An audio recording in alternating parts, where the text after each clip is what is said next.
The X-Zone Radio Show with Rob McConnell is largely an opinion talk show.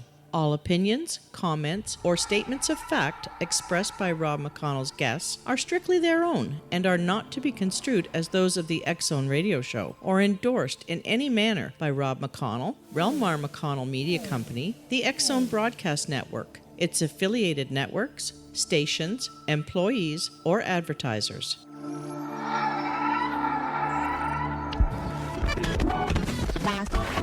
All Hit Radio.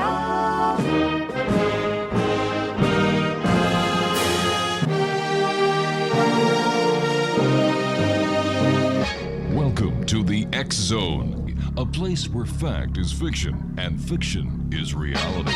Now, here's your host, Rob McConnell.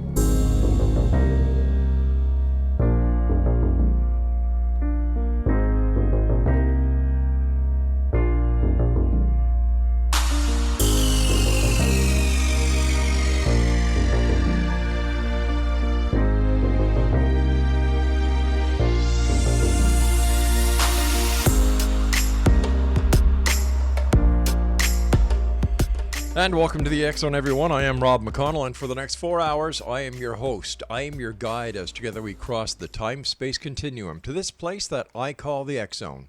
It's a place where people dare to believe and dare to be heard. It's a place where fact is fiction and fiction is reality. And the X-Zone comes to you Monday through Friday from 10 p.m. Eastern until 2 a.m. Eastern, right here on the X-Zone Broadcast Network, Talkstar Radio Network, Mutual Broadcast Network, Simul Radio, Simul TV, and iHeartRadio. If you'd like to send me an email, it's very simple, xzone@xzoneradiotv.com on all social media sites, X-Zone Radio TV. And if you'd like to find out more about the radio programming that we have available for you 24/7, 365 on the X-Zone Broadcast Network, visit www.xzbn.net. Exonation, my guest this hour is Paul Rimmasch, and he graduated from Weber State University in Ogden, Utah, with a bachelor's degree in forensic science and a minor in photography. He has worked as a crime scene investigator for Weber Metro CSI for the past 21 years and is a 3-time recipient of the Weber County Sheriff's Office Medal of Merit. Paul has certifications through the International Association for Investigations in Latent Fingerprint Examination and Forensic Photography. He is the Utah representative on the Western Identification Network Latent Fingerprint Committee. Now, Paul's first novel, The Lost Stones, was published in 2011, followed by a sequel, The Lost Mines, in 2015. Paul has also published scientific papers in the Journal of Forensic Identification and Ancient American Magazine, and is also a contributing writer to KSL.com. He is an adjunct professor at Weber State University and is active in the training of law enforcement officers and crime scene investigators. Joining me now is Paul Rimmasch. And Paul, welcome back to the X-Zone. Oh, Rob, it's so good to be with you. I'm telling you, after our last visit that you had just a couple of months ago, when we were talking about Utah, we were talking about Montezuma's lost treasure, the presence of gold in Utah mountains. We talked about the Aztec records. So many people sent me emails saying, well, how come we don't know about this? And it's very simple. Tell them why. Because it hadn't been on yet. That's how they Yeah, that's right. That's right. Yeah, well, I'm glad you had a lot of good feedback on it because it is truly hidden history. It really is. And as you and I were talking last time, hidden history to me is a crime because people should be able to understand the reality of our existence, not just as painted and printed by academia. Right. And it is just, it's troubling and mysterious why so many of these interesting things are just kept from us. I really, we talked about it when I was on before, just have a hard time wrapping my mind around it. Have there been any other developments since you and I last talked a couple of months ago? Not on that front. I haven't been doing too much research in that as I'm getting this ghost book and everything launched, and so yeah, I haven't done too much reading. So yeah. Well, tell me what. Not anything new. So tell me, what does the paranormal have to do with forensic crime scene photography, investigation, and the ancient Aztecs in Montezuma's treasure. It's all the wonderful things I've been interested in. So it really doesn't have much to do with the hidden history aspect of it. So I love, that's my favorite thing to research and to study, the hidden history and forbidden archaeology and those things. Those have been a passion of mine ever since I was a kid. I just love that stuff. And that's when I, write my novels and do my research, that's really what I'm interested in. But, I mean, this project that we're talking about tonight, where that came about is in my work in law enforcement and in forensic science after all these decades, it came to me through various times just talking to people and some experiences that some of my friends had that this law enforcement is very close to things that are strange and things that are paranormal. We're just kind of walking among them. And probably the thing that really launched it off, well, I guess there's two things. Let me back up. So Rob, you have some experience in law enforcement too, isn't that correct? Isn't that what you were telling me? That's right. I was a police officer, a police investigator. I worked warrants. All right. So you'll know this as well. One of the things I enjoy about law enforcement is the camaraderie among the people you work with, and also the storytelling culture. Yeah. So as you remember, there's on TV, everything's really exciting in law enforcement and forensics, but in reality, there's a lot of downtime. And you're waiting for a search warrant to be signed, or you're waiting for other people to show up with certain equipment, or there's a lot of time where you're just kind of sitting around waiting to do stuff. And during that time, I love the stories that people tell, because there's not much else to do while you're just sitting there than tell stories. And did you notice that when you worked in the business too? Was it just the stories, the rich storytelling culture that existed? Very, very much so, because, as a police officer or investigator, you have to be very detailed when you write reports, because every little piece of the picture can add up to the big picture later on and where the arrest is made. So yes, when telling stories, we were very colorful. Oh yeah, and it's fun. And some stories, aren't fit for print. Maybe you wouldn't want my mother reading some of the stories that other officers tell. But that's right. But the stories that I loved the most were stories of weird things that had happened to fellow crime scene investigators and officers. Right. And just I love that kind of stuff. I have been interested also in ghosts and whatnot since I was young as well. Well, one incident happened that really kind of kicked my interest in the fusion of forensic science and the paranormal into overdrive. What was that? And well, this instance is probably patient zero or story zero for my collection of stories. And what happened in this is one of my dear friends and colleagues is named Mitch, and we used to work together, and now he's moved on to a different agency where he's a supervisor. But when we worked together, he had something very unsettling happen to him at a crime scene. And this is detailed in my book, Fingerprints and Phantoms. Like I said, it was the story that really got me interested in this. And what happened is, so we had a scene where a woman and her mother were murdered by the daughter's estranged husband. So it was kind of a domestic thing gone bad, and he killed his estranged wife and her mother. Right. And at some point during the processing of the crime scene, Mitch was in the crime scene alone with the two victims.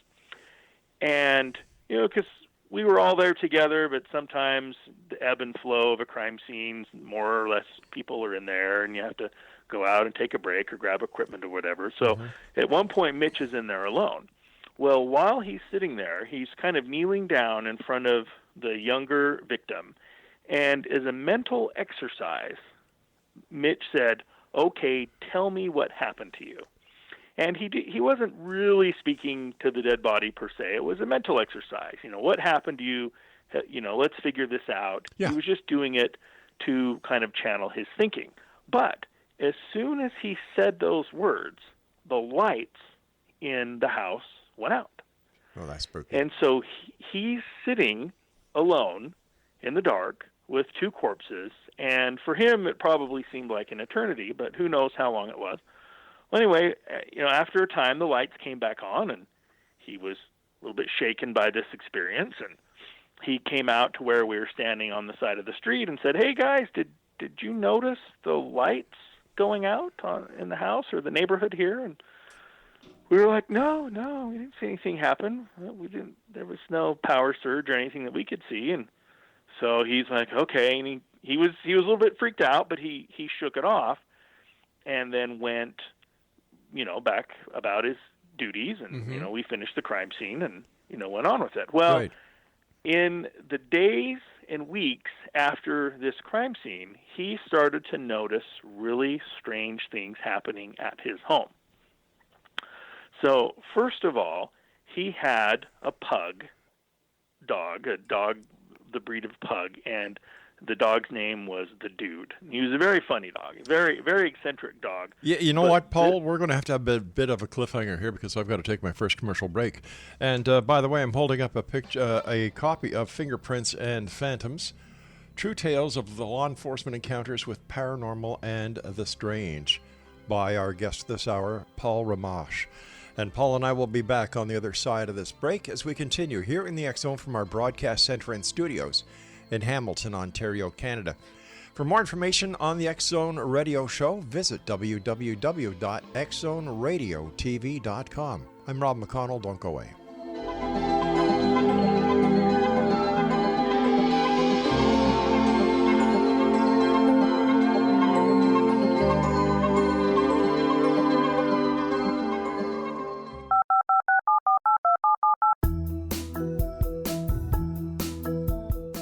Did you know that when you're on the road with limited data or Wi-Fi, you can still listen to the X-Zone Radio Show with Rob McConnell, The Science of Magic with Gwilda Wiyaka, X-1, Dimension X, Space Patrol, and every minute of the X-Zone broadcast network by calling 213-401-0080, courtesy of Audio Now.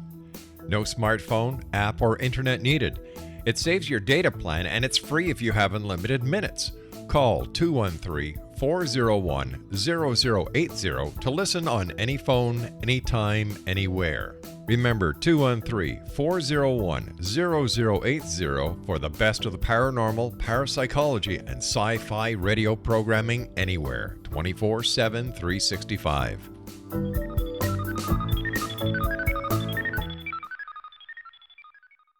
You have heard of the X-Zone? Now watch it on Simul TV. Plus 500 video games, live TV channels, free video on demand, worldwide, and more. Does this sound like tomorrow's television? Well, it is, but you can have it today, right now. It is Simul TV. Simul TV offers what the others only wish they could provide. 15 exclusive channels like X-Zone, sci-fi, and horror. We are worldwide. No other provider offers that. 500 built-in video games. No need to have an extra expensive system. We have them included. Free video on demand. Live streaming events from around the world. Interactive online network, and much more. Tomorrow's TV today. Simul TV. Sound too good to be true?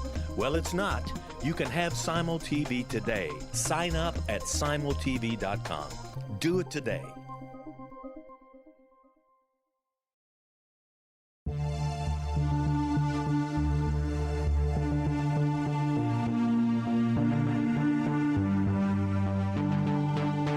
We live in rapidly shifting times of extreme volatility and uncertainty. Such profound change brings a unique opportunity for the evolution of consciousness. I'm Gwilda Wiyaka, host of Mission Evolution Radio Show, a program that explores the latest scientific developments and deepening spiritual truths supporting human evolution.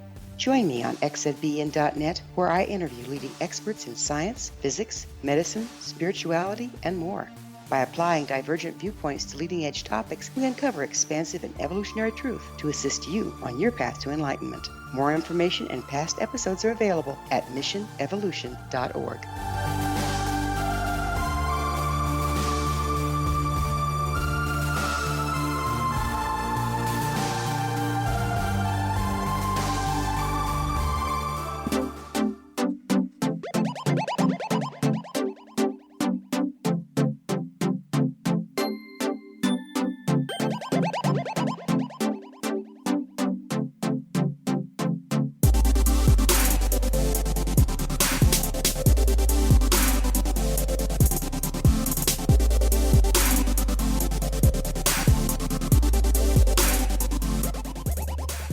Welcome back, everyone. Paul Rimmasch is our guest.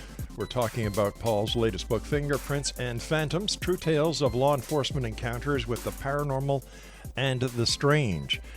And thanks very much for joining us again tonight, Paul. Where can people get copies of your book?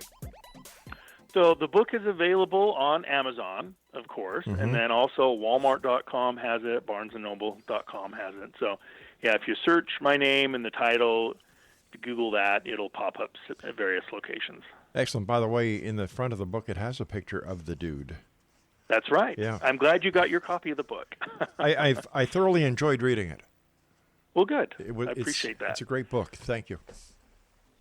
So, all right, you're at this crime scene, and inside your partner or another officer was inside with two corpses, and he thought out loud, and the lights went off. So take it from there, my friend. Okay, so as I said, the lights went out. He was in the dark for a while. Yeah. He didn't know how long, but it felt like an eternity for him.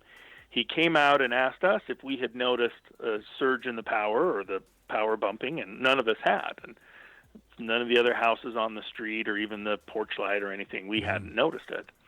So anyway, we finished up the crime scene and went on about our business. It wasn't really a whodunit case.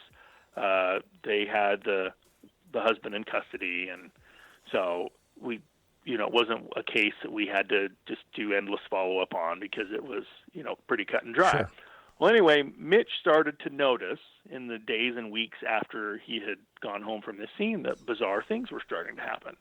And the thing that he noticed first was the behavior of his dog. And yes, in the front cover of the book's kind of dedicated to his memory. The dog unfortunately passed away a few years ago, but this pug started to act extremely strange. He would be just sitting there in one of the rooms of Mitch's house, and then all of a sudden his head and his eyes would be following something as if he were watching someone walk through the room, but there was nobody there. And sometimes he would stare up in the corner and his eyes and his head would be tracking something and nothing was there.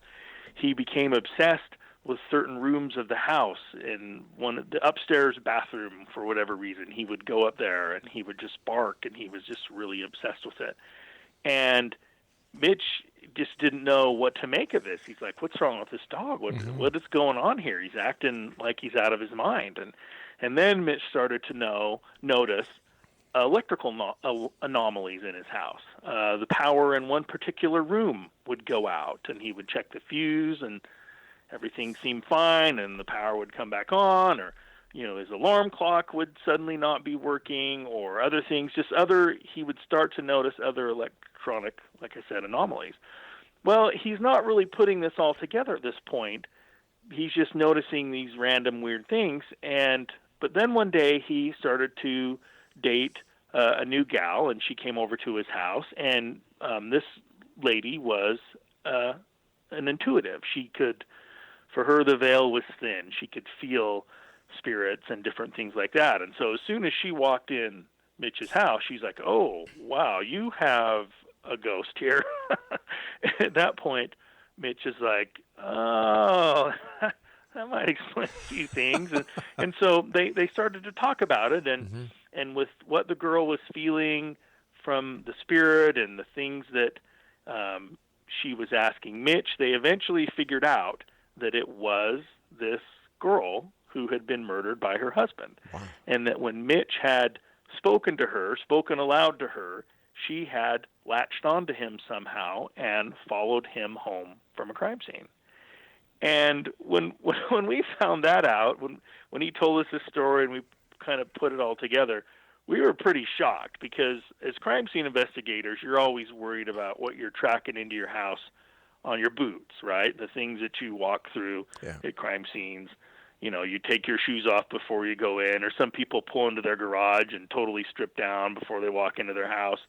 I have a detached garage, so the neighbors probably wouldn't appreciate if I did that. But we're always worried about bringing contamination into the house. Mm-hmm. But for the first time, we were like, what is following us home? And so this really piqued my interest in that link between the paranormal and crime scenes. And it's funny, the more people I've talked to over the years, as I've collected stories and told people about this project and different things, it's happened to other people that spirits have followed them home. And so this isn't, what happened to Mitch and the dude are not isolated instances. One of the other stories that I thoroughly enjoyed reading was Who You Gonna Call? And I'd just like to read a bit of it for our audience. To say that I've been in a few surrealist situations in my career would certainly be an understatement. In fact, there may not be more surreal profession in the entire world than law enforcement. Much of it involves being in a scene of graphic violence and not being particularly shaken up by it. I think one of the example where two of my comrades and I passed what we were doing to watch the scene from Butch Cassidy and the Sundance Kid, where the two heroes make their famous jump into the river. What is so bizarre about three coworkers, you casually watching a bit of television, you may ask? Well, there was an unfortunate soul at our feet who had been stomped to death, and the big screen television we were watching was covered with his blood. It was a very nice cast-off pattern, if I remember correctly. Yeah, that kind of shows a bit of a sense of humor, but you need it. I hoped that there were some funny elements of the book too, not just creepy. But no, but you need it in your profession. Crime scenes, the majority of times, are very graphic. They're very violent. They are the result of a dark side of humanity that very few people want to admit exist, and yet people like yourself, crime scene investigators, see it all too often. Yeah, that's right. And we're even different than the police officers in the way we have to approach a scene like that, because a lot of times the first responders, the patrol officers they might find a scene like that. They'll be the first ones to go in there and find the body and find the horrific scene. But then they pull out and call in crime scene, and then they're kind of done. So, I mean, they had I always say they had kind of the acute stress of going in there and seeing something horrible, but then they can back out. But crime scene people, the forensic people, we have to go in to that scene then and spend the next hours, days, or even weeks in that horrible scene. And so we have kind of a more chronic variety of stress where you're seeing that horrible scene over and over and over again for quite a long period of time. And so, yes, it is very, very trying on the soul. What was your second favorite story in your book? Oh, my second favorite story. That's hard to say because I love all those stories. They're like my children. But I think one of the most interesting stories involves a lady that had passed away in her trailer park. Mm-hmm. And when I got there, I found that she and all of her possessions were covered with mold. Oh. And did you read that far? I think it's chapter 9, that particular story. I've got a bookmark where I stopped. The Note. Yes. One of the most peculiar aspects of crime scene work comes from the fact that we spend a lot of time driving around town, and that once we go into a house, we may not leave it for a while. Those two facts, in and of themselves, are not peculiar, but it is the combination of the two that is. Mold. What kind of mold was it? Was it black mold? Was it the... Well, no, it wasn't. It wasn't the black kind of mold. It was the green bread mold. Oh. And it was really weird because I go in there and she was in this little single wide trailer, mm-hmm. and the bathtub or the sink had been leaking, and so the carpet was saturated, and when you stepped it made the sound, and everywhere was this thick green mold, including her. And what was really weird and creepy about the case is that we went in and worked, and there was cobwebs everywhere, and there was porcelain dolls covered with mold and cobwebs, and it was just dark and gloomy. None of the lights worked. You just had this feeling of doom and gloom when you were in there because it was just so dark. Your flashlight barely penetrated the murk. Wow. Because of all the mold and just everything. But what was bizarre is at the end, we went in and took our pictures and did the investigation, and it just looked, she was probably in her 80s, late 80s, and she was just laying in bed. Looks like she had peacefully passed away. And we have to have another cliffhanger as we go to our news break at the bottom of the hour. Exonation Paul Rimmasch is our special guest. And the name of his new book is Fingerprints and Phantoms. It's available at all online bookstores, as well as selected brick-and-mortar stores. I'm Rob McConnell. This is the X Zone. Paul and I will return on the other side of this break. Don't go away.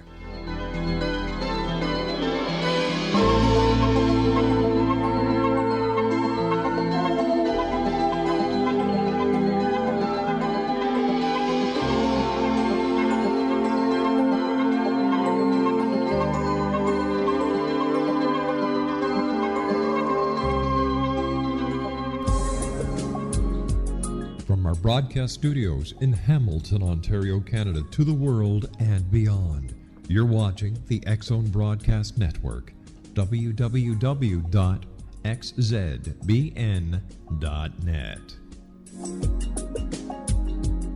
AVS Media. You have heard of the X Zone? Now watch it on Simul TV, plus 500 video games, live TV channels, free video on demand, worldwide, and more.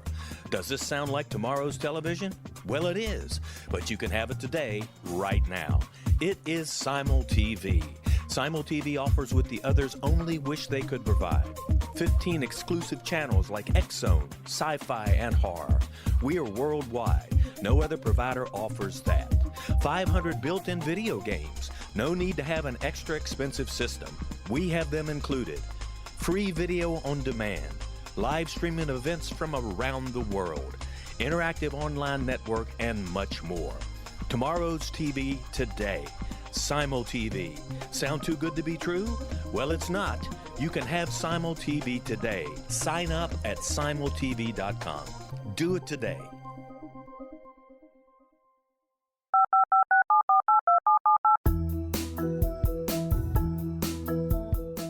Did you know that when you're on the road with limited data or Wi-Fi, you can still listen to the X Zone Radio Show with Rob McConnell, The Science of Magic with Gwilda Wiyaka, X-1, Dimension X, Space Patrol, and every minute of the X Zone Broadcast Network by calling 213-401-0080, courtesy of Audio Now. No smartphone, app, or internet needed. It saves your data plan, and it's free if you have unlimited minutes. Call 213-401-0080 to listen on any phone, anytime, anywhere. Remember 213-401-0080 for the best of the paranormal, parapsychology, and sci-fi radio programming anywhere, 24/7, 365.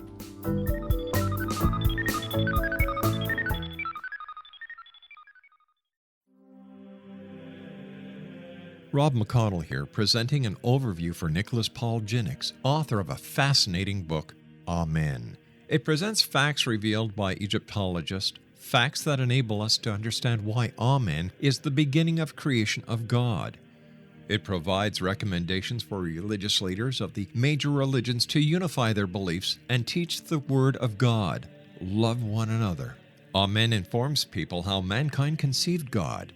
It was the Egyptians that developed the concepts of a soul, a hereafter, and Son of God. And finally, after the worship of many gods, they conceived the belief in one universal God, the maker of all there is. For more information, visit www.futureofgodamen.com. That's www.futureofgodamen.com.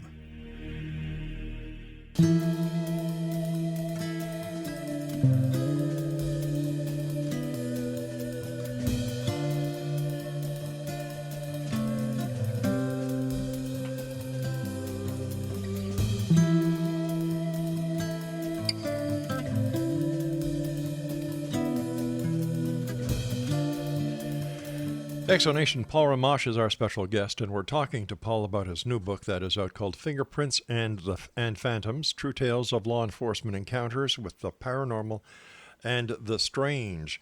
Some of the chapters titles are Chapter 1, The Answered Plea, Number 2, Parked Cop, Number 3, Who You Gonna Call, Number 4, The Fifth Floor, Number 5, Gone Fishing. Some others include The Note, The Empty Chair, The Dog and the Sock, The Missionaries, The Black Veil. There's 26 chapters here, Exonation.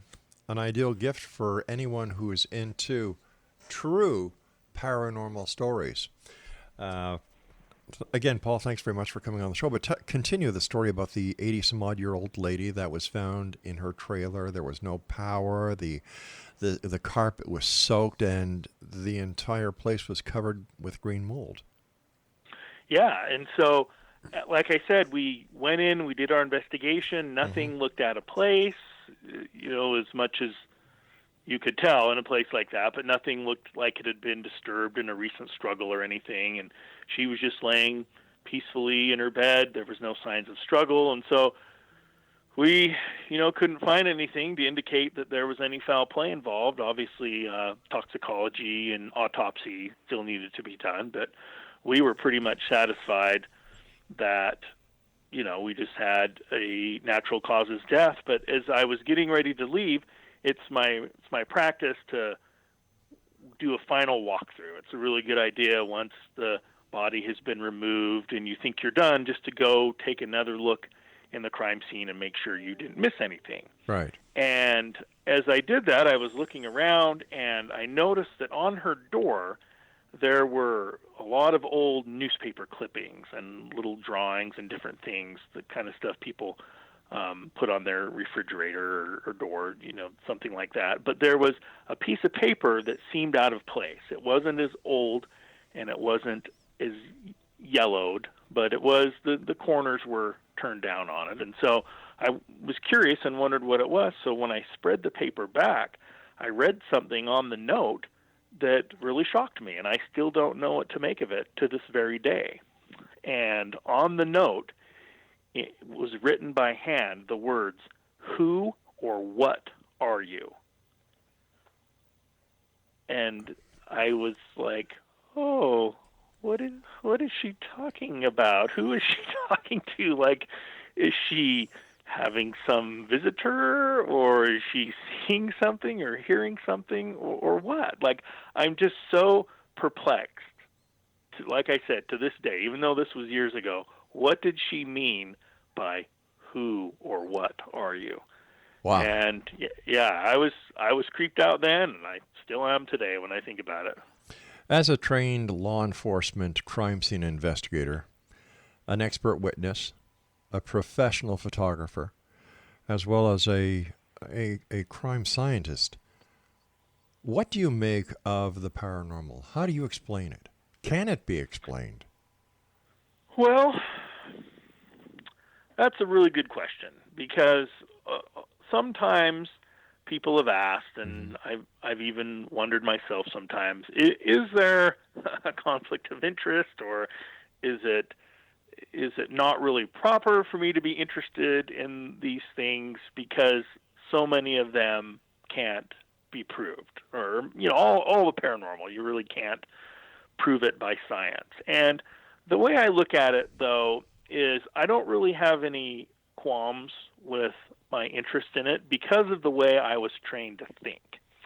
And this is an important aspect, I think, for anyone who's doing research in forbidden subjects or paranormal or UFOs or cryptids or whatever. You have to think this way. But this is the way a crime scene investigator should think.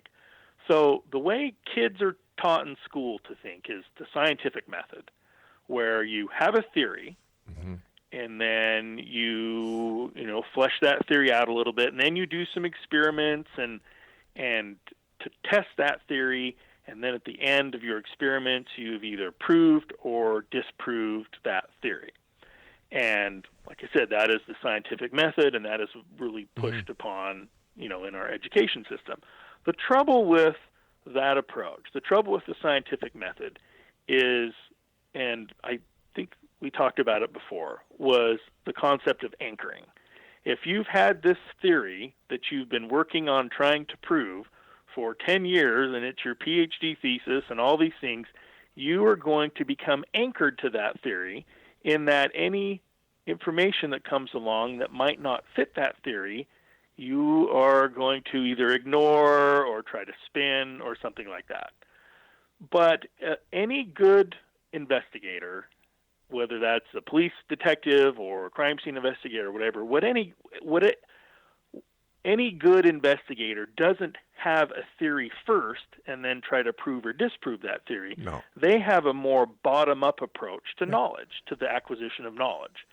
And I was taught by my mentor, Russ Dean, to think this way, and he was the master of it. He would go into a crime scene, and he wouldn't have a theory right away. He wouldn't say what he thought happened. He wouldn't even entertain those thoughts. He was in evidence-gathering mode. He would look at one piece of evidence, see how it fits to another, and see how it fits to another, and he would analyze the individual events and slowly build the knowledge from the bottom up. So instead of the top-down scientific method, he taught us to think from the bottom up. And then eventually, once all the information in the entire scene was gathered, he would then say what he thought happened, and that guy was never wrong. And it was amazing, and it was because of the way he gathered knowledge. And so when I look at some of these things that have happened to me or my friends or different colleagues, there's just some things that I can't instantly dismiss or just cast out as ridiculous. And the office we have is a really noisy building. It has a metal roof, and so when it heats or cools, there's lots of pops and groans and different things. And so a lot of my coworkers are like, "Oh, did you hear that? Our office is haunted." And I'm like, No, that's the roof. I'm actually pretty skeptical when it comes to some of these haunted stories. But another story, and it's in the book, I can't remember which chapter it is right now, but another story that happened to me early in my career, I can't explain what went on. I can't dismiss it. I can't look at the events and find any other explanation for it. And so what happened in this instance is it was another case where a husband killed his wife. They were a pretty young couple. They were getting a divorce, and it looked like it was going to be kind of amicable, but then all of a sudden he decided if he couldn't have her, nobody could, and he brutally killed her. And it was in this little apartment in one of our smaller cities up here in our county, and he had chased her down the hall, and she had gotten pinned against the bathroom door. And this door was outward opening, and so we're pretty sure she was trying to get into the bathroom and lock herself in there to get away from him, but because the door opened outward instead of inward, she got pinned against it and couldn't get in the bathroom, and she was killed right there, pinned against the bathroom door. And so this was it was actually one of my first pretty gruesome crime scenes that I had worked. I had only been on about a year at the time, and it was, a good scene forensically. We, collected a lot of good evidence and made some good inferences and really helped the case along, and, we were pretty proud of our work on this. Well, a year or so later, the apartment had been cleaned up, re-rented out, and some new people were living in it.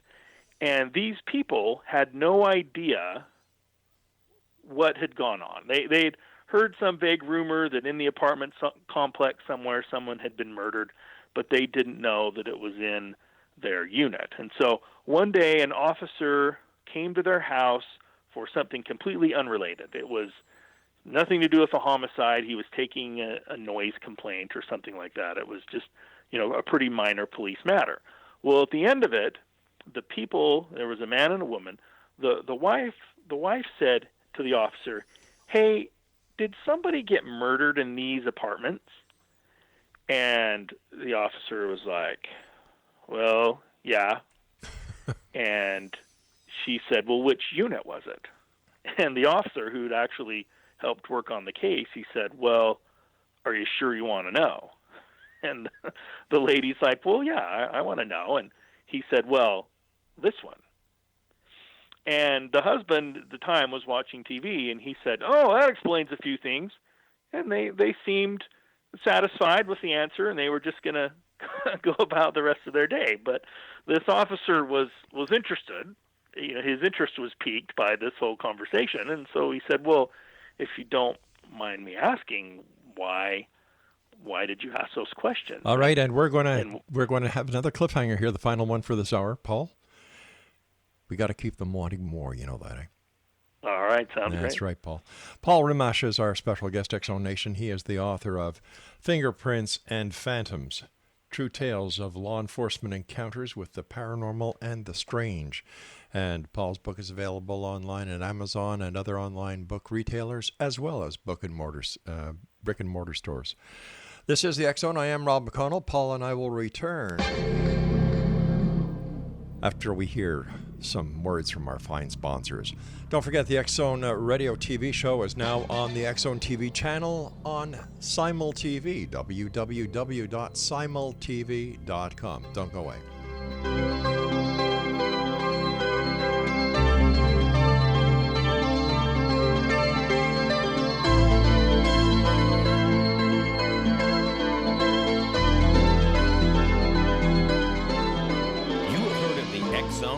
Now watch it on Simul TV, plus 500 video games, live TV channels, free video on demand, worldwide, and more. Does this sound like tomorrow's television? Well, it is, but you can have it today, right now. It is Simul TV. Simul TV offers what the others only wish they could provide. 15 exclusive channels like X-Zone, Sci-Fi, and Horror. We are worldwide. No other provider offers that. 500 built-in video games. No need to have an extra expensive system. We have them included. Free video on demand. Live streaming events from around the world. Interactive online network, and much more. Tomorrow's TV today. Simul TV. Sound too good to be true? Well, it's not. You can have Simul TV today. Sign up at simultv.com. Do it today. The new nonfiction book, Razor of Madness, is similar to cult movies like Clockwork Orange, Dragon's Tattoo, or The Other Side of Hell. Wayne Morin Jr. and Thomas Lee Howe will expose widespread and systematic deficiencies in this thought-provoking tell-all novel. Mind control rages among scholars in law schools. Human rights are ignored while thought reform and mental manipulation are accepted practices used as behavior modification. Dr. Louis Jolyon West comes to mind. Media and public scrutiny shows that United States mental hospitals are in fact destructive murder industries. Razor of Madness expose novel details this epidemic through an in-depth professional and personal investigation. For decades, there has been a revolving door policy that still releases killers and pedophiles back into society. The maestro of mind control continues to haunt America to this very day. Razor of Madness is available in paperback or as a downloadable ebook at Amazon.com.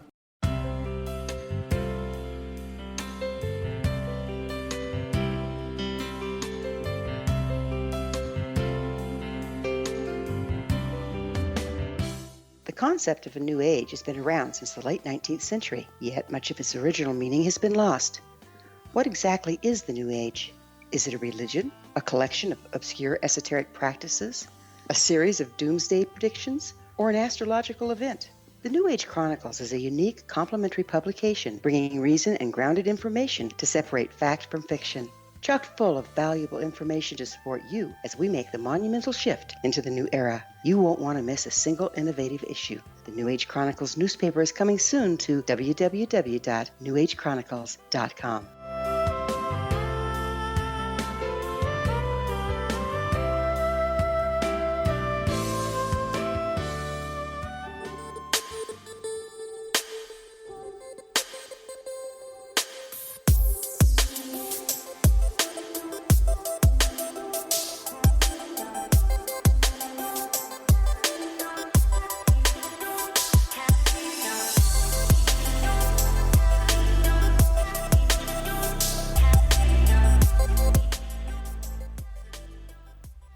All right, Paul, we've got this police officer who's responding to a noise complaint, basically. Goes to an apartment where the occupants, the apartment where they live, was the scene of a gruesome crime.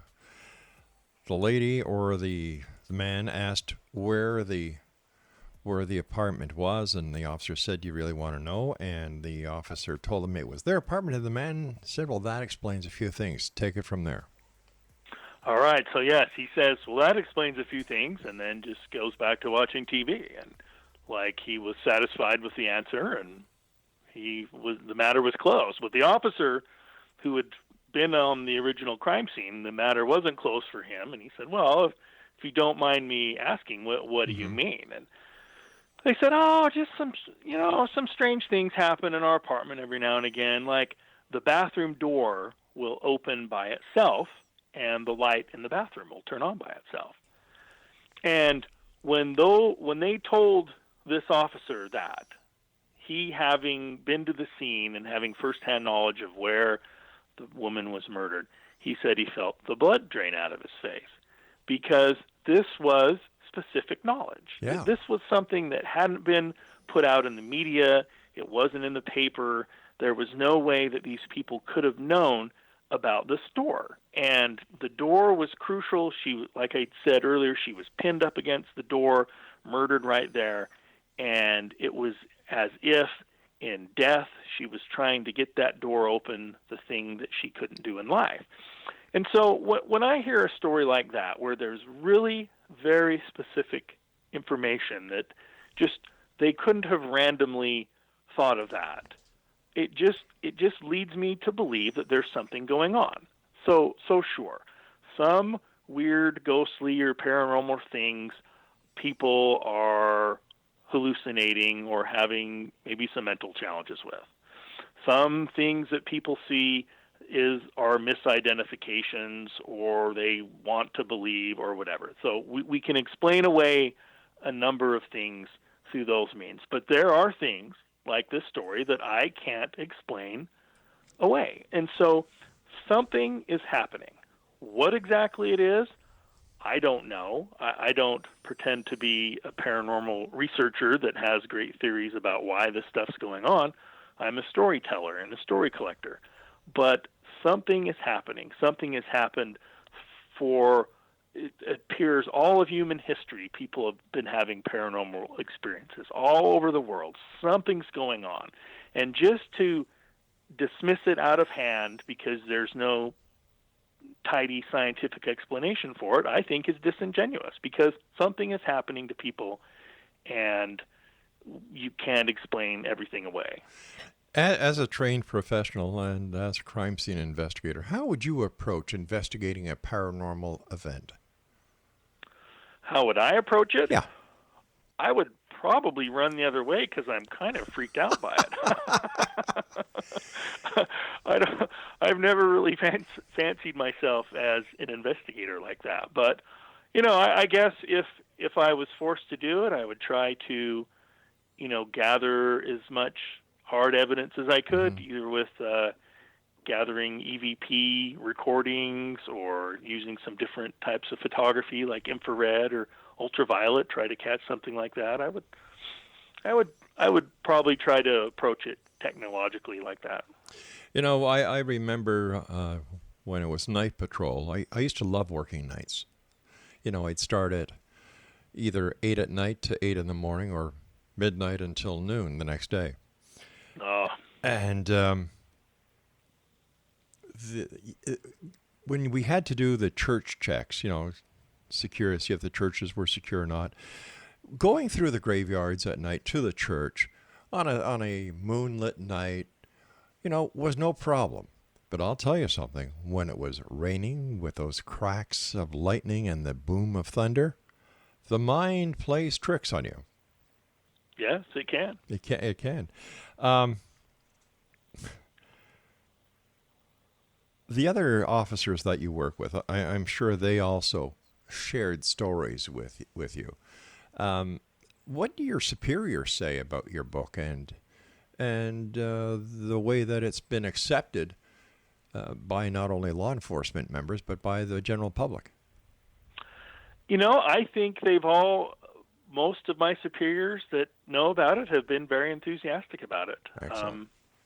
No, I haven't really received any negative feedback. I got a text message the other night from the chief prosecutor of our county who said he had just barely got a copy of it, was excited to read it, and so I think I haven't had any negative feedback on it. And what's interesting is I think most people in this field have had themselves, or at least heard about, some strange occurrences happening like this. And they might not be forthcoming with the information at first, but as you talk to them, they'll tell you. And a couple years ago, we had a forensics conference for our local forensics agency, and it was around Halloween time.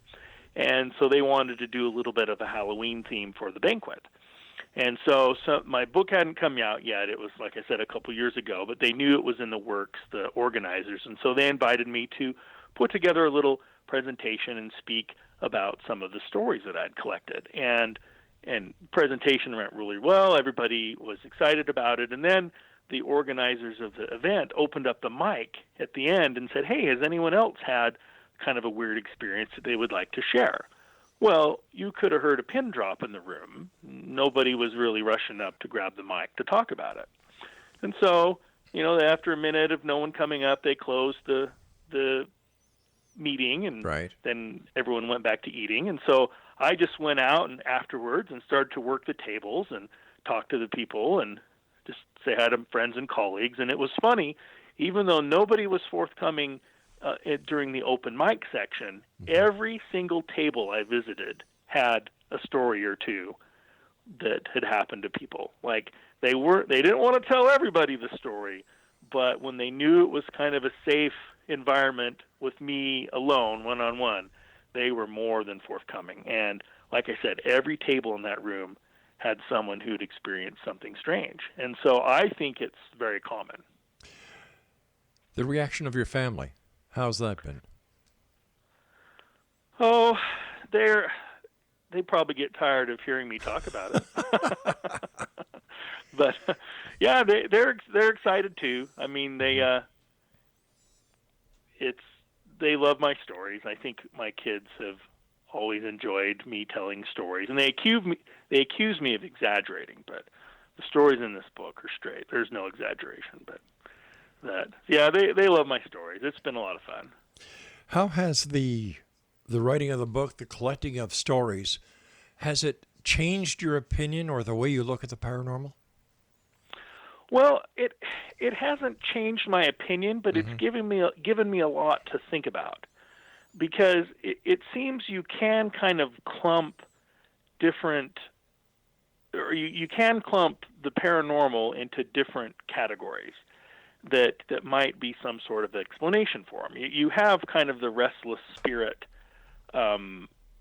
paradigm that we talked about with the girl latching onto Mitch and following him home. Right. But there's also a paradigm where sometimes when people die, they visit their relatives who don't know they're dead yet and say goodbye to them. And these people either experience it as a dream, or they wake up and find grandma or somebody standing at the foot of their bed, and they talk to them, and then the next morning when they wake up, they find out that she had died. And then there's a third category that is very bizarre, and I'm not even sure what to make of it, because it appears sometimes that some of these hauntings might be a slice of time that has been captured or recorded by a place. And what leads me to talk about that is there are multiple members of my own crime scene unit who have heard my voice at the office when I was not there. Wow. That's interesting. Go ahead. No, I said that's very interesting. It is. And it's like I'm haunting my lab, but I'm not dead yet. And so what is that? Like, one of them was in our records room at about 2:30 in the morning, and I wasn't working. I was home asleep, and she was putting some files away, and she heard my voice clear as day behind her say her name. And she thought, oh, what's Paul doing here? And she turns around, and I'm not there. And another one of my coworkers heard me sneeze one time. I have a very distinctive sneeze. And she heard me sneeze from her office, and she thought, oh, what's Paul doing here? And walks out. I'm nowhere. I'm not even there. And so, they tell me these stories, and I'm like, well, I think I'm alive. Well, you sound alive. You sound alive to me, Paul. And yeah, so, I hate to do that. I hate to do this, Paul, but we've got to say so long for tonight. We're going to have you back on, as always. You're more than welcomed here. Congratulations on a great book, and just keep on trucking, my friend. And when you're out there doing your job as a law enforcement officer, be careful. All right. Thank you so much. It was a pleasure to be on with you tonight. Take care, Paul. Exonation Paul Rimmasch has been our guest. He is the author of Fingerprints and Phantoms, True Tales of Law Enforcement Encounters with the Paranormal and the Strange, available at all bookstores, including Amazon.com. I'll be back on the other side of this commercial break at 6.5 minutes past the top of the hour as we continue here in the X-Zone from our broadcast center and studios in Hamilton, Ontario, Canada. I'm Rob McConnell. Don't go away.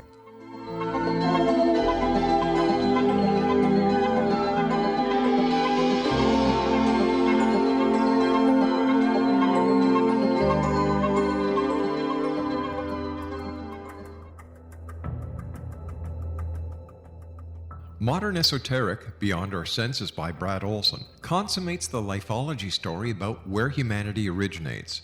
It is the lost continents, the primitive wisdom, the mythos of creation, and the rethinking of ancient history as we are taught in academia. There is much more to the story than what we have been told.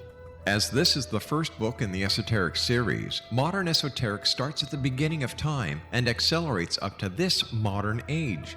Future Esoteric is book 2 in the series and takes a forward-looking position ahead of today with an open and honest examination of the ET issue and various unexplained phenomena. To discover the writings of author Brad Olson, visit www.bradolson.com. That's www.bradolson.com.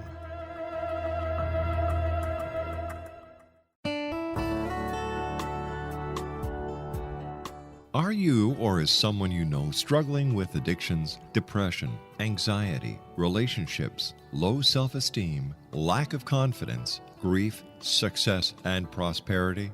Do you know that your subconscious belief plays a big role in the outcome of your hard work? We can help you permanently change the beliefs that may be the reason for your struggles and failures. We care about getting you the return on your investment and the results you are looking for. We can help you be free of the limitations of your past and in realizing your highest potential. We work with people by phone and Skype. For more information, visit us at www.ritasoman.com. That's www.ritasoman.com.